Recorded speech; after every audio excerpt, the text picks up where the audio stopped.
उद्धार करना ही था, इसलिए ये सब हुआ है, ये उसी ने किया है। और सब पंडा पुजारी नाराज हो गए, अपने हाथ में डंडा ले ले करके कमर कस के सब पहुंच गए चोखो मेला के घर।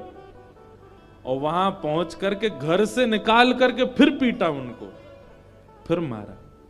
चोखो मेला घर में सो रहे थे और घर में जाकर के वहां से घसीट करके उनको मारा सबने।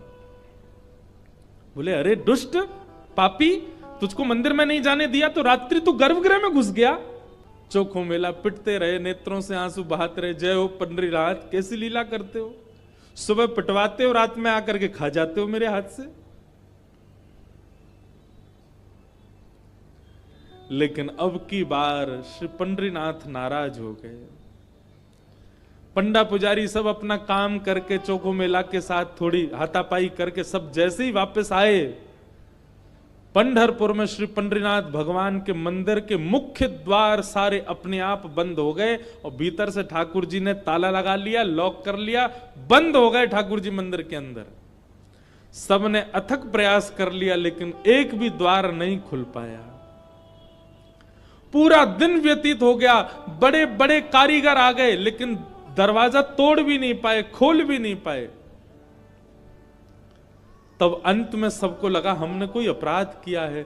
चारों ओर पंडा पुजारी और बड़े बड़े वेदज्ञ, बड़े बड़े मनीषी सब बैठ गए, हाथ जोड़ करके पंडरीनाथ भगवान की स्तुति गाने लगे। बोले नाथ, हमसे कोई अपराध हुआ तो आप हमें बताएं, दंड दे दें, लेकिन इस प्रकार नाराज होकर मत बैठो। तभी मंदिर के भीतर से भगवान ने रुग्ण स्वर में, रोते हुए स्वर में भगवान की आवाज आई। बोले अरे तुम बनते हो बहुत बड़े विद्वान, बहुत बड़े मनीषी, बहुत बड़े ज्ञानी, बहुत बड़े जात पात के नियोजन करता, मेरे भक्त का अपमान करते हो, मेरे भक्त को मारते हो, मेरे भक्त के साथ दुराचार करते हो, नहीं देना मुझे किसी को दर्शन। और अब जब तक पृथ्वी है तब तक यह मंदिर बंद ही रहेगा, मैं भीतर ही रहूंगा। जो मेरे परम वैष्णव भक्त होंगे उनके लिए द्वार खुलेंगे, वो अंदर आएंगे, बाकी सब बाहर खड़े रहो। वैष्णवों ने प्रणाम करके कहा नाथ ऐसे नाराज मत होइए, आप बताइए हमसे क्या अपराध हो गया है, उसका प्रायश्चित कैसे होगा, कृपा करके बताओ।